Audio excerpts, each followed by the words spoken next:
Ayant pris conscience de la nécessité de préserver l'environnement, en 2080, l'homme profite de la nature via l'utilisation d'énergie propre et de matériaux renouvelables. L'usage du système des panneaux solaires et de l'éolienne dans la maison s'est banalisé. Entre les communautés, il y a de l'échange de produits ou d'habitat. Nous redistribuons l'abondance des produits et partageons les cultures de la planète. La parcelle de la communauté est partagée par les habitants. La qualité de vie de l'homme se développe à l'aide de la technologie dans différents domaines, par exemple sciences, agriculture et environnement. Les systèmes de transport utilisent le biomasse pour produire du biogaz et continuer à préserver l'écosystème. Pour l'intégration des habitants dans la communauté, il y a des espaces privés, partagés et communs. On y rencontre des personnes différentes de tout âge qui cultivent le vivre ensemble et l'esprit de communion entre l'homme et la nature. Toutes les sortes de familles, couples, familles nucléaires, recomposées, monoparentales, d'adoption et différentes générations prennent une place très importante à travers les travaux communs qui favoriseront l'entraide et le partage. Notre projet appelé Écologement se situe à Longué, une petite commune située au nord de Rennes. La parcelle sur laquelle nous travaillons s'étend en longueur du nord au sud et vers l'ouest. Elle comprend une partie importante en zone inondable sur laquelle seront installées plusieurs piscines naturelles de petite dimension. Une zone arboisée longe la partie est. Notre projet s'inscrit dans l'esprit de ce photomontage. Celui-ci provoque curiosité et questions sur la vie des habitants autour de la maison et de sa forme asymétrique particulière, donnant une ambiance atypique empreinte de dynamisme et de sérénité, suscitant l'envie de savoir ce qui se passe. À partir du chemin existant autour de la parcelle, on a un chemin périphérique permettant l'accès au site. Deux types de maisons sont présents sur le site, le premier sur la zone est-ouest et le deuxième sur la zone nord-sud. Et la maison jumelle qui se situe sur la parcelle est-ouest. Elle est destinée à accueillir différents types de familles ainsi que différentes générations, des enfants, adultes et personnes âgées. Elle se compose de deux maisons individuelles séparées et côte à côte partageant en commun une serre et une cour. Chacune comprend un patio au niveau de l'entrée afin de créer un entre-deux extérieur-intérieur. Le patio est visible depuis l'intérieur et offre une ambiance saine dans la maison. Entre les deux maisons, la cour et la serre sont orientées au sud pour bénéficier de l'ensoleillement. On y cultive des fruits, des légumes, dans un esprit d'autosuffisance et on les échange avec les voisins. La cour accueille des activités communes de plein air et pique-nique.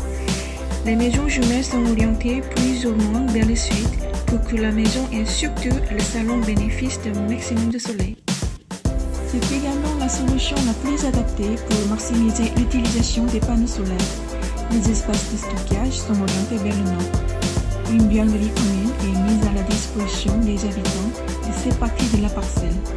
Pour le type de famille moins nombreuse, la maison se compose d'un seul niveau comprenant un salon, une cuisine, une salle à manger, une chambre et un cellier.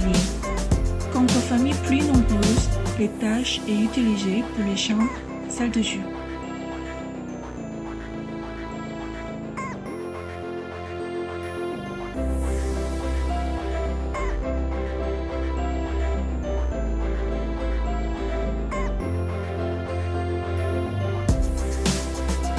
La parcelle nord-sud accueille des maisons de grande dimension intergénérationnelle pouvant compter 3 familles. La typologie de cette maison est atypique. Partageant une zone commune au niveau de rez-de-chaussée, elle s'organise autour d'une cour et dégage des espaces de toiture qui peuvent être privés ou collectifs. Ces 3 maisons sont chacune desservies par un escalier permettant l'accès aux parties privées. Chaque maison se compose d'une zone publique au rez-de-chaussée, d'une salle de jeu, d'un bureau, d'un atelier pour enfants au premier étage, accessible aux visiteurs, et de 3 chambres au 12e étage, zone privée ne servant que pour la famille. Les trois maisons sont connectées par des espaces intermédiaires composés de la salle de jeu et de la salle à manger au rez-de-chaussée. Entre les maisons, une cloison pliante est à la disposition des habitants pour séparer l'espace et créer des zones d'intimité selon leurs besoins. La toiture est composée d'une serre et d'une terrasse toiture orientée vers le sud afin d'installer les panneaux solaires et de profiter des bancs de soleil. Puisque c'est une zone de croisement entre les maisons, la serre qui permet des potagers et la terrasse ont un but social favorisant les échanges et rencontres. Cela va créer un espace ensoleillé et accueillant, offrant d'agréables moments aux habitants. Le partage entre les différentes générations est ainsi au cœur de notre sujet social. Les salons et salles à manger des maisons sont orientés sud pour capter un maximum de soleil. Les toitures accueillent un toit terrasse privé et des panneaux solaires. L'idée, c'est que cette maison intergénérationnelle soit constituée comme une petite famille ou soit des petites fermes sur eau, réinventées et réappropriées dans un esprit contemporain. La forme géométrique de l'ensemble des maisons de cette partie de parcelle dynamise le paysage, offrant en outre une vue dégagée sur la zone arborée et les piscines naturelles. La vue est favorisée par les ouvertures vitrées des maisons. Pour le système constructif, nous avons choisi d'utiliser du nature bloc-bois constitué à partir de copeaux de bois et 100% dégradable. Il a une excellente résistance thermique mécanique. Une finition de MDF aggloméré à l'intérieur et l'enduit à la chaux à l'extérieur.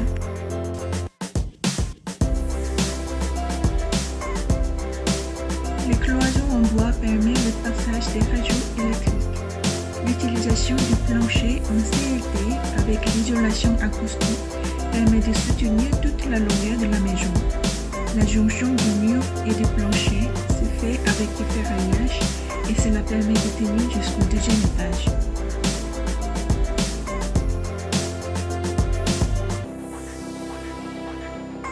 En 2015, on compte 3 millions de personnes âgées de plus de 85 ans en France. En 2080, elles seront 6 millions. Un tiers de ces personnes sera en situation de dépendance, c'est-à-dire ayant besoin d'une assistance pour les tâches banales de la vie de tous les jours, comme s'habiller, se déplacer, cuisiner, etc. C'est pour cela que la cohabitation de différentes générations dans notre projet permet une entraide. Elle contribue également en faisant participer les personnes âgées à la vie de la communauté, par exemple par la garde et l'éducation des plus jeunes au maintien de leurs capacités physiques et intellectuelles. La permaculture présente sur l'ensemble de la parcelle renforce les relations entre enfants, parents, adultes et grands-parents. Nos déchets organiques créent une eau grise alimentant le jardin extérieur et l'espace destiné à la permaculture. Le biogaz fabriqué à partir d'énergie renouvelable et stocké au centre d'éco-énergie est destiné à alimenter les voitures. L'eau de pluie est filtrée afin d'être consommée par les habitants et utilisée pour la serre. L'idée principale du projet, c'est qu'on touche le moins possible à la nature. Les deux types de maisons proposées, jumelles et intergénérationnelles, s'inspirent de la vie de village en favorisant le vivre ensemble et le mieux vivre dans la communauté. Ce système écologique respectueux de la nature mis en œuvre permettra à l'horizon 2080 une coexistence intelligente entre l'homme et la nature.